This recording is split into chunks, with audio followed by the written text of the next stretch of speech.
Hello there. What is going on, everyone? We're talking about the Home 1 for Star Wars Armada, one of the recent changes for the big, large final push from Atomic Mass Games, giving Armada a massive points update, errata, and rules update, including new stuff for rapid reinforcements, as well as just about, I don't know, like half the cards seem to have gotten updated. It's been a massive update. And there's some big ones that we want to talk about. And we're talking about the Home 1 today in this video. If you guys are big fans of tabletop gaming and Star Wars and everything in between, this is a good place for you. I'd love to have you stick around. We are doing a big live stream this Saturday at 6 p.m. Eastern. If you're not already aware, we're going to be giving away a whole bunch of prizes, including a lot of badges and packages to go to Adepticon. So if you are thinking about going and looking to get possibly a free badge and some store credit, or even an advanced badge, definitely stick around for that. I have a video I'll put at the link at the end of the video where we talk a little bit more about that. So definitely stick around for that. And click that little bell for alerts down below so you don't miss out when new content comes out, because you won't want to miss that. So back to Star Wars Armada. Let's talk about the Home 1. This is an incredible, maybe one of the most iconic, flagships of the entire Rebel fleet, featured in Return of the Jedi, Admiral Akbar's command ship. It is, of course, an iconic ship, and it made a big splash when it showed up on the scene, giving your fleet the ability to change a die to an accuracy, which is a very strong ability. However, it comes at a cost, in that it's an expensive title on an expensive ship. What we've seen is some changes to it, although maybe it's not enough, or maybe it is enough to make it more playable, because we've seen other things that have sort of taken the place of it. There are a number of ways to mitigate dice. Things like linked turbo laser towers, which used to be available to the entire Rebel fleet to give the entire Rebel fleet a red die reroll. That's not really the case anymore. But then we've also seen other things like the Peltas as being a relatively cheap source of intensify firepower and things like that. Whereas the Home 1 was kind of the original dice fixer, so to speak.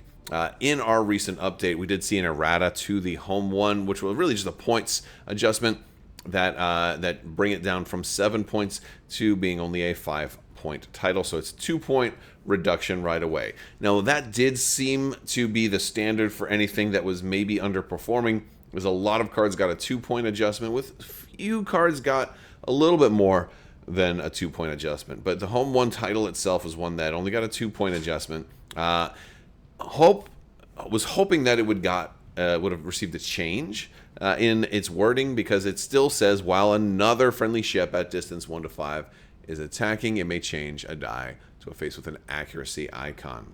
Now, one of the interesting things about this one is it doesn't say they have to be attacking a ship. So this also technically works against unique squadrons if you're trying to get that accuracy to stop a scatter ace or something like that. But primarily, this is one of those cards that's going to be used for when your ship is attacking enemy ships. Is primarily going to, 9 times out of 10, you're probably going to use this on a red die, where you have maybe a red blank that turns into a red accuracy. That's usually how you're going to use this one. And of course, that is a big swing, because having even the ability to change a single red die greatly improves your, it's very swingy. And being able to manufacture an accuracy out of that is also a very good thing. Now, of course, now this can combo with other things that let you do things with accuracies, or other cards that give you other rerolls, because then you can potentially reroll your dice, and then after the reroll, and then take a look and see what you have, and see if there's a way to, make up for a bad reroll.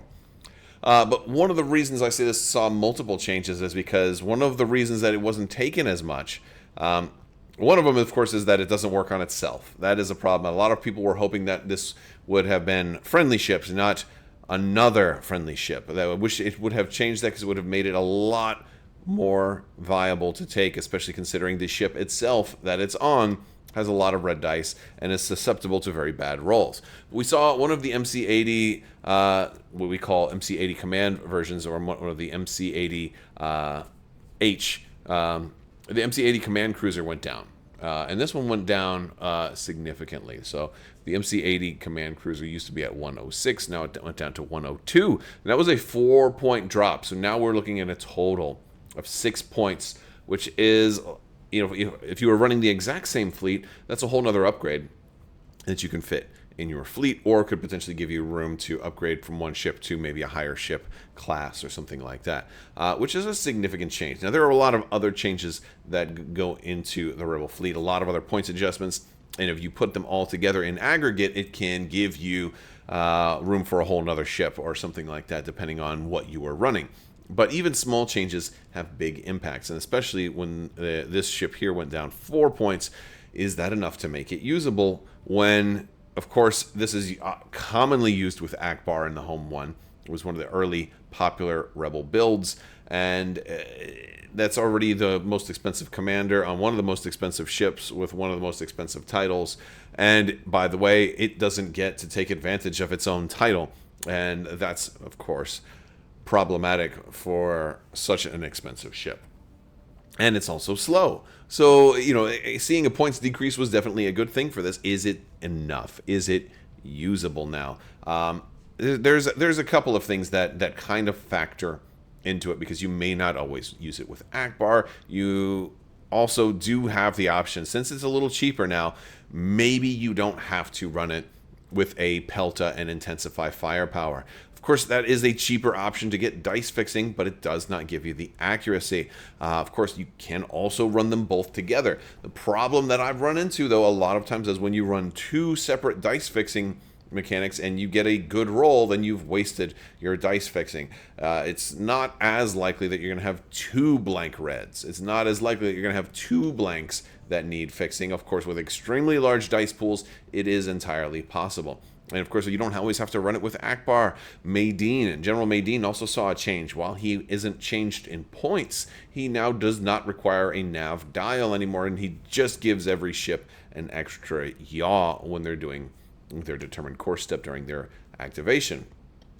And that's a pretty big deal, because that does allow ships and fleets that would have used Maydeen in the past and were kind of locked into doing nav all the time, to not necessarily needing to do nav nearly as much. It opens up carrier fleets to be able to use Maydeen and still be able to benefit from his ability while doing squadron commands. It also allows gunnery team liberties to be able to use Maydeen and have those command dials for concentrate fire, which also could factor in with a Home 1. Of course, Home 1 is being a slow ship, doesn't need Maydeen as much, but can still benefit from having him. Now, those are some options, but of course I have been talking about, Adepticon and Worlds, and I had been talking about running a list. I had been talking about running a Akbar Nebulons list. So, there was definitely some thoughts, and I wanted to take a look into that and see what options I could come up with. So let's do that a little bit. I'm going to use Ryan Kingston's Fleet Builder, and I'll run through a couple of options here with you. So if we want to run the Home 1, we have two options. We could run the Assault Cruiser. I'm not going to do that. That one didn't get the points reduction, so we're going to run we're not going to run that one. No, we're going to run the Command Cruiser, which did get the points reduction. We're going to try to maximize our points reduction, and I will start with Akbar as well, because when you want to go to the snack bar, you've got to bring Akbar. That doesn't even make sense, but of course that's how we're going to do it. All right, so we've got all of these things on here. We're going to also add leading shots, which also came down.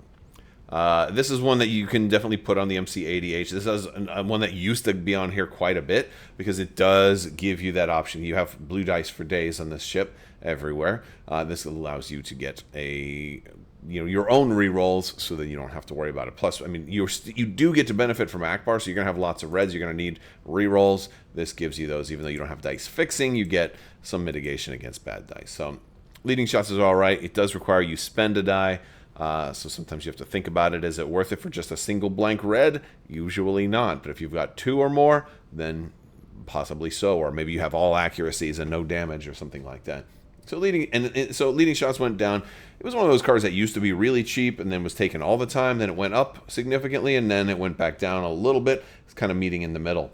And so maybe it'll find some more popularity at 5 points. Now, since this is our flagship, normally we would run some defensive retrofits, but I want to see how many Nebulons we can fit in this list. Now, Nebulons did not come down, but if we were just running Nebulon support refits, we could fit almost 1, 2, 3, 4, 5 of them in there. So if we drop leading shots, we could fit 5 Nebulons with Akbar in the home one with no other upgrades. Now, that's a boring list. That is a lot of activations, a lot of ships that can take advantage of Akbar. However, the risk in doing that, I know a lot of people say, well, the risk is that the Nebulon isn't a strong side arc ship, so why would you run it with Akbar? My counter argument is, well, it's got a strong front arc, and Akbar gives it strong side arcs also. And so, because it's got such a narrow front arc, it's very likely that you can double arc somebody with both your left and right on the same ship. So you can Akbar slash very easily with the Nebulon. You have even a stronger side arc than your front arc because you have 2 dice in the side arc. And so if you can add 2 with Akbar, that gives you 4 in the side. That makes your weak side into your strongest side. So people are more incentivized to want to get in your front than in your side. And, so there's plenty of reasons. Plus, of course, you can take advantage of the double arc.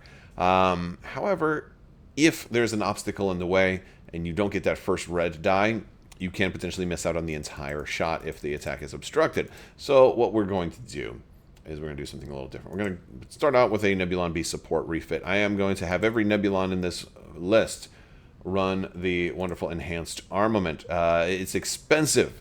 I wouldn't have mind seeing this one come down just a little bit because it's an expensive upgrade, but it increases that battery armament, which means even if it's obstructed, you're still going to be able to take the shot. The only case you wouldn't is if you had a situation where it was obstructed and somebody was running, one of those Clone Wars defensive retrofits that cuts your dice pool in half because that's a jerky thing to do. No, that's fine. Another thing I like to run on Nebulons these days is the wonderful auxiliary shields team. This one is a great one because it's going to let you start off with 2 shields on your sides if you do an engineering first turn. Also, another thing that went into all of this, another points decrease, was Redemption, one of my favorite titles. I'm glad to see that this one went down. I think it was 8, it went down to 5. And that's going to let when you do an engineering, you're going to gain an extra point. So now all of a sudden I get 4 engineering points on that first turn. I can bump both sides up without having to pull shields from the rear. It's a beautiful way to go. I want to duplicate this Nebulon. We could run a couple of these, and there's a lot of different options. Of course, I think Vanguard is a tremendous option in an Akbar fleet because we get to put gunnery team, we get to fire twice out of the sides. That's a no-brainer. And of course, we get redirect also. We don't really need it in this case. We got the extra shields, we've got double brace. Sometimes you're like, oh, I wish I had the evade instead. And it's hard to get rid of a double brace. It's great accuracy protection. But we have a little bit more firepower in that regard. We could keep adding Nebulons. There are times where I will say, you know what? If I'm running Akbar Nebulons, especially without the home one, I would also always include Salvation. You might say, why include Salvation? That's a front-focused. That does not benefit you. And the reason I would include it is because in the event that somebody did get into my front arc, so there are times where it's more beneficial to do a front and side shot if I have double arc on somebody than doing Akbar, because then I also get to take advantage of the Salvation title, and that can be a very beautiful thing. The reason I leave that in there is because it gives me so many options, and it's fun. It's fun to say, I'm an Akbar fleet, but my lead ship, and I would always make sure if I was running Salvation, I would put this on the forward-most Nebulon, because that's the one that's most likely going to have that unobstructed front shot. And it would just give me so much flexibility because I wouldn't feel bad if I didn't get the Akbar slash. I could just, no matter where you are, I have a great shot on you, and I'm happy 100% of the time. And so that's a beautiful thing. But I'm not going to run a third Nebulon in this case. Now, if I'm running only 2 Nebulons, does that qualify as an Akbar Nebulons list? I guess we'll never know. I think it still kind of does, and this is and you were trying to utilize a little bit more stuff. Now, assault frigates also went down. Assault frigate Mark IIAs went down. They were 81 points, and they've gone down to 77. However, in this case, I think assault frigate Mark IIA is a well-rounded, fantastic ship that works with a lot of the newer upgrades. But the Mark IIB is still cheaper and works a little bit better for this fleet, so I'm going to run the Mark IIB, which is unchanged. It's already got a very good selection of defense tokens, even though it's only 3. It's got respectable hull, respectable shield, or actually very good shields, and it has the ability to take a gunnery team and can fire twice out of an already very nice side arc. We're looking at 5 red out the side without any other upgrades, and frankly, we can stop right there. Now I do want to put some squadrons in here because I've been getting beaten up by squadrons lately, and looking at like points for hull and things like that. I'm going to run 2 generic YT 1300s in this list. This is a little bit silly. We could also run scatter aces and things like that, but 2 YT 1300s is a fun one. That puts me at 399. They're slow. That's fine. I don't need them to be super fast. I just need them to slow you down a little bit. And they got, you know what, they have counter, they have 7 hull, they have a lot of hull. They can kill some TIE fighters, slow you down, and maybe you don't run squadrons, and then I got a couple of extra dudes that can throw some dice at you. But it's not a huge investment in points, and they do have enough hull that even if there's some kind of crazy, crazy squadron attack that can get the accuracies it needs, it's not going to do anything. So it's just, you just have to just have the raw power to eat through all of that hull. That's 14 hull that somebody's going to have to eat through. And that's going to buy my fleet some time. And that's what they're doing. For 26 points, that can buy my fleet a turn or 2 with just 2 YT 1300s. And so I think that that's a pretty cool thing. So I like that. It gives me some survivability. It gives me more time to be focusing my fire on enemy flagships and carriers and things like that. And that's a list for 399 points. We've got 4 activations, 4 fairly strong activations. I think these Nebulons, people are going to think that they're weak, but with 2 shields on the side, 2 shields on the rear, and 3 shields on the front, and double brace and 5 hull, that's pretty good. Honestly, that's pretty good. And they're going to shoot back at you really strong, no matter where you're at. And if they can get close to you, they can double arc the same ship without too much difficulty. And God forbid you bring like a superstar destroyer. They're just going to eat you for breakfast. And it's fun, too, because people don't expect Akbar to work with Nebulons. So this is kind of a hybrid Akbar Nebulon fleet. This might be something that I bring to Worlds. Although it is risky having an MC-80 not have a defensive retrofit. It is risky. I'm going a little more offensive here. We could easily drop out leading shots and put something like at least reinforced blast doors on there. It's the same points. Doesn't really do a whole lot. We don't have the points in this build for ECM, although we could drop a single squadron.